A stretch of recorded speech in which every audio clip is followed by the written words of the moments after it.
Hi, good morning. I just realized today is Tuesday, March 31st. It's the end of our first 90 days of Daily Spark Questions, and it's the culmination of one chunk of questions of a certain type or category or bucketing that I did for just trying to parse out like what would quarter one, quarter two, quarter three, quarter four of this coming year, 2026, contextually contain, just as sort of a bucketing, a framework, and just trying to understand or put things in a place.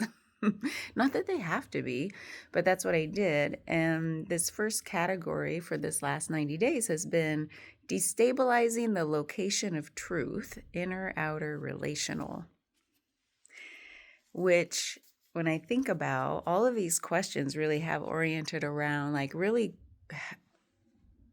forcing the question to self, like, is this true? Or what is my actual lived experience of this thing I might take for granted or have a really unconscious bias or unconscious understanding of, or unconscious belief even of, that does not require questioning or revisiting and recreating the wheel. It's like so deep. And so that's where I love that word, destabilizing the location of truth. Destabilizing.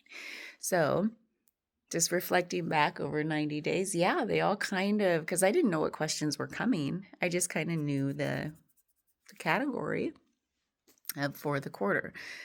So yeah, it's been a very, if I think back and don't have enough time, you're probably like, thank God, to go into this in depth because I do have an early client this morning. I don't have enough time to do a full reflection on the 90 days, but I just thought, just this moment, maybe I will. Maybe I'll do that. And I have yet, if I reference some stuff I've been saying and it's not out there, if you watch daily these things that I post, just know they're coming because I've been doing another round of like morning reflections. So I've been saying a lot of stuff within those that I might reference because I don't remember where things land in which video. Okay, so anyway, day 90, the end of quarter one. What feels less certain now, and why does that feel alive? I love that that's the last question on the topic that starts with the word destabilizing, because it says, what feels less certain now? After 3 months, 90 days, a whole quarter of intentionally destabilizing questions, what feels even less certain now? Because in the process, in the greater context, I forget what the other categories are. In the greater context, we're just at the beginning where we're just shaking the ground up. We're trying to destabilize ourselves. We're trying to let all of these assumptions float to the surface into our conscious awareness to be like, oh yeah, I didn't even know that was in there as my operating system, that everything else is based on, that is run from.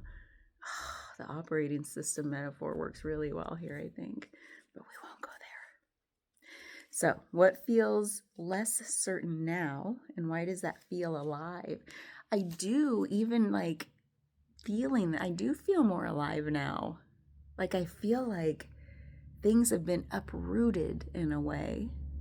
There's probably a lot more, but I love it. Almost feels like like a happy, invigorating exhaustion. I don't know how that fits together, but like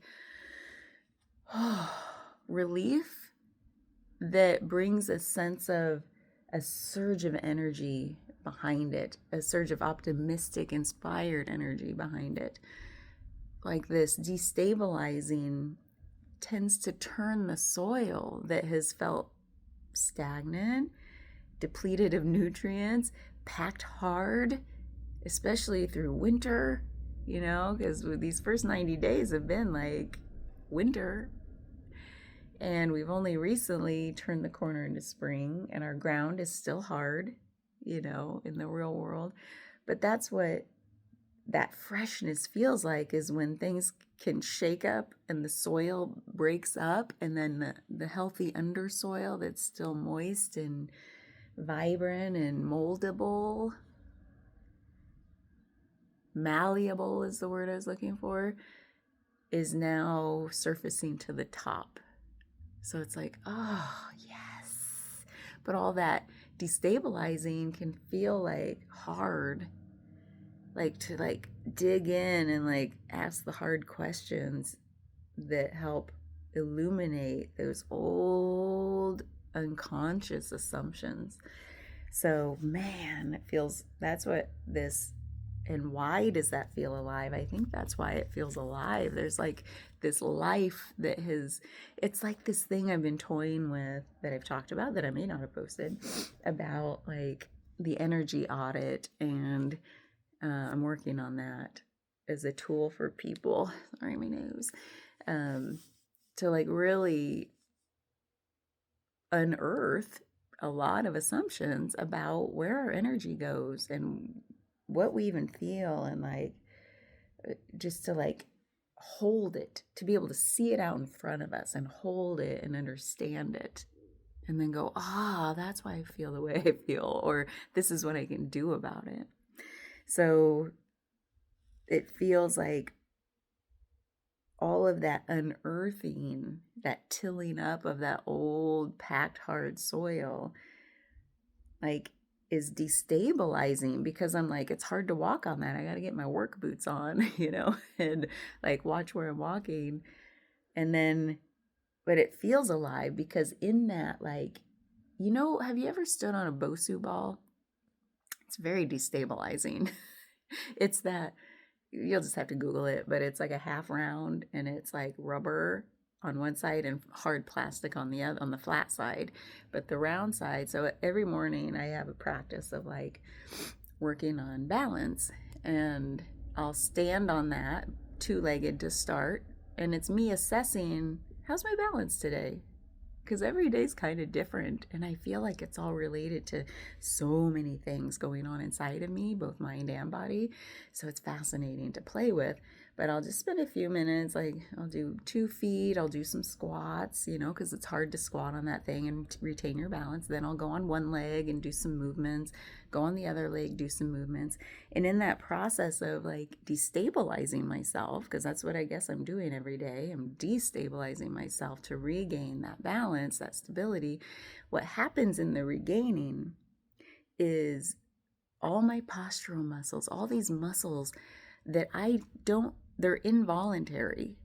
Some are voluntary, but a lot of them are involuntary, where I'm like, they just know how to restabilize this organism without the mind saying, okay, now fire that one, fire that one, fire that one.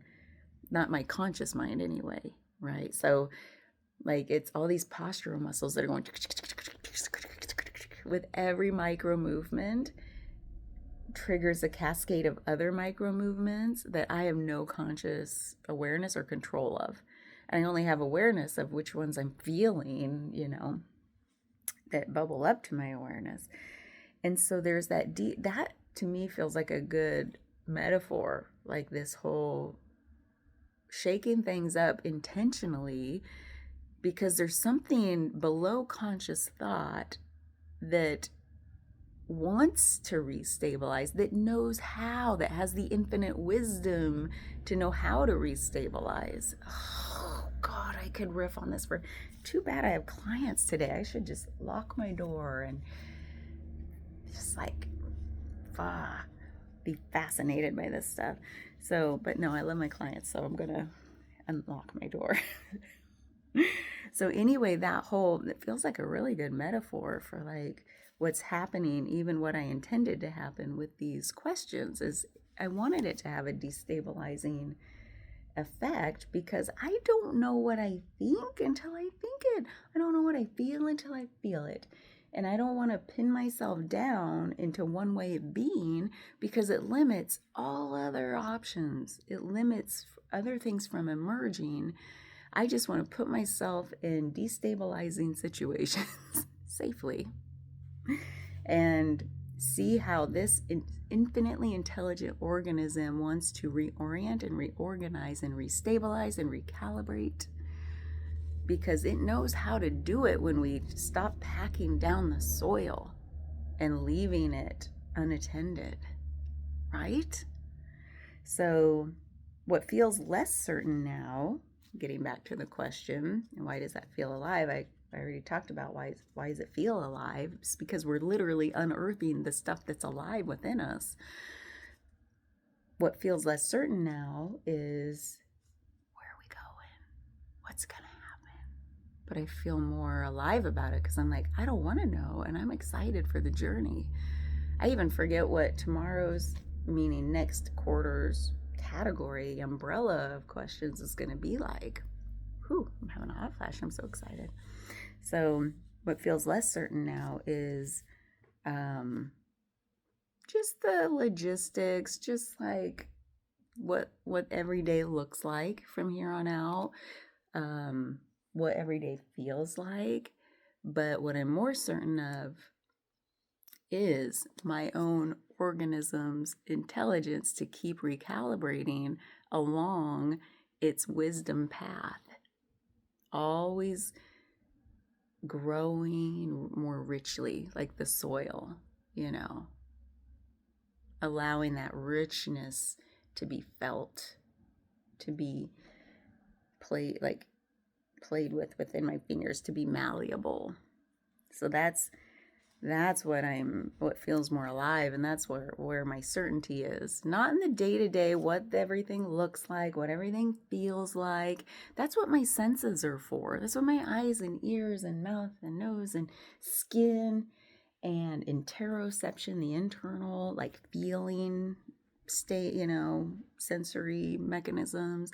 That's what this organism's meant to do, is to like just go through the day and take it all in, and then the rest is like then leaving it up to this infinite wisdom of what's below the conscious mind. And that feels like, doesn't it make you just feel like, fine, I don't want to be in control anyway. I'm tired. My conscious mind is exhausted. Well, you don't have to. And everything is just fine. In fact, better. So much better. So much better. So anyway, wow, I really liked this one as like the last one of the first quarter, the first 90 days of questions. I'm excited to see where we go from here. Tomorrow's April Fool's Day. I hope it's a funny one. That would be a pretty cool thing for the AI question generator to have done, is to create a funny question on April Fool's Day, but we'll see what happens. Okay, bye.